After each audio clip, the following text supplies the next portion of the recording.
LPG gas వాడుతున్న వినియోగదారులకు ప్రభుత్వం హెచ్చరిక జారీ చేసింది. మీరు వాడుతున్న గ్యాస్ కనెక్షన్కు సంబంధించి వెంటనే ఈకేవైసీ ప్రక్రియను పూర్తి చేయాల్సి ఉంటుంది. ఒకవేళ నిర్ణీత సమయంలోగా ఈ పని పూర్తి చేయకపోతే మీకు వచ్చే గ్యాస్ సబ్సిడీ డబ్బులు నిలిచిపోయే ప్రమాదం ఉంది. అంతేకాకుండా భవిష్యత్తులో గ్యాస్ సిలిండర్ బుక్ చేసుకోవడం కూడా కష్టతరం కావచ్చు. గ్యాస్ రాయితీని దుర్వినియోగం చేయకుండా చూడాలని కేంద్ర పెట్రోలియం శాఖ ఈ నిర్ణయం తీసుకుంది. చాలా చోట్ల ఒకే పేరు మీద లేదా ఒకే ఇంట్లో అనర్వులు కూడా సబ్సిడీ పొందుతున్నట్లు ప్రభుత్వం గుర్తించింది. ఇలాంటి నకిలీ కనెక్షన్లు ఏరివేసి కేవలం అర్హులైన పేదలకు మాత్రమే సబ్సిడీ అందించాలనేదే దీని ప్రధాన ఉద్దేశం. అందుకే ప్రతి కస్టమర్ తమ ఆధార్ కార్డు వివరాలను గ్యాస్ కనెక్షన్ తో సరిచేసుకోవాల్సి ఉంటుందని లోకల్ గ్యాస్ ఏజెన్సీలు కూడా పేర్కొంటున్నాయి. ఎవరెవరు ఈ పనిని పూర్తి చేయాలి అంటే ఇంట్లో వంట కోసం వాడుతున్న అందరూ సాధారణ వినియోగదారులు ఈ కేవైసీ పూర్తి చేయాల్సి ఉంటుంది. ప్రధానమంత్రి ఉజ్వల యోజన కింద ఉచితంగా కనెక్షన్ పొందిన వారు కూడా పూర్తి చేయాలి. గ్యాస్ సిలిండర్ కొన్న తర్వాత ప్రభుత్వ నిధులు తమ ఖాతాలో పడుతున్న ప్రతి ఒక్కరు ఈ కేవైసీ చేసుకోవాలని పేర్కొంటున్నారు. ఈ కేవైసీ ఎలా చేయాలి?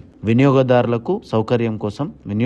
సౌకర్యం కోసం ప్రభుత్వం గ్యాస్ కంపెనీలు 3 సులభమైన మార్గాలు అందుబాటులోకి తెచ్చాయి. అందులో ఒకటి డెలివరీ బాయ్ ద్వారా ఈ కేవైసీ పూర్తి చేయడం. మీకు గ్యాస్ సిలిండర్ ఇవ్వడానికి వచ్చే వ్యక్తి వద్ద ఉన్న చిన్న బయోమెట్రిక్ డివైస్ ఉంటుంది. అతని దగ్గర వేలిముద్ర వేసి కేవైసీ పూర్తి చేయవచ్చు. ఒకవేళ మీ దగ్గర వచ్చిన అతడు ఏమి చెప్పకపోతే అడిగి మరి మీరు కేవైసీ పూర్తి చేయాల్సి ఉంటుందని పేర్కొన్నారు. లేదంటే మీ గ్యాస్ ఏజెన్సీ కార్యాలయానికి ఆధార్ కార్డు, గ్యాస్ పాస్బుక్ పట్టుకెళ్లి అక్కడ వేలిముద్ర వేసి మొబైల్కు వచ్చే ఓటీపీ ద్వారా పని పూర్తి చేయవచ్చు. ఇవి రెండూ కాకుండా ఆన్లైన్ ద్వారా కూడా మీరు ఈ పని చేయవచ్చు. గ్యాస్ కంపెనీలకు సంబంధించిన అధికార మొబైల్ యాప్లో లేదా వెబ్సైట్లో మీ ఆధార్ నెంబర్ను ఉపయోగించి మీ అంతటా మీరే సులభంగా చేసుకోవచ్చు. ఈ ప్రక్రియ కోసం మీ దగ్గర ఆధార్ కార్డు ఉండాలి. ముఖ్యంగా ఆధార్ కార్డు మీ మొబైల్ నంబర్ లింక్ అయి ఉంటే ఓటీపీ ద్వారా పని త్వరగా అవుతుంది. వీటితో పాటు మీ గ్యాస్ కనెక్షన్ నెంబర్ మరియు గ్యాస్ పాస్బుక్ సిద్ధంగా ఉంచుకోవాలి. సబ్సిడీ డబ్బులు క్రమం తప్పకుండా రావాలంటే ఆలస్యం చేయకుండా మీ గ్యాస్ ఏజెన్సీని సంప్రదించి ఈ కేవైసీ పూర్తి చేసుకోండి. దీనివల్ల మీ కనెక్షన్ సురక్షితంగా ఉండటమే కాకుండా ప్రభుత్వ ప్రయోజనాలు కూడా మీకు నేరుగా అందుతాయి.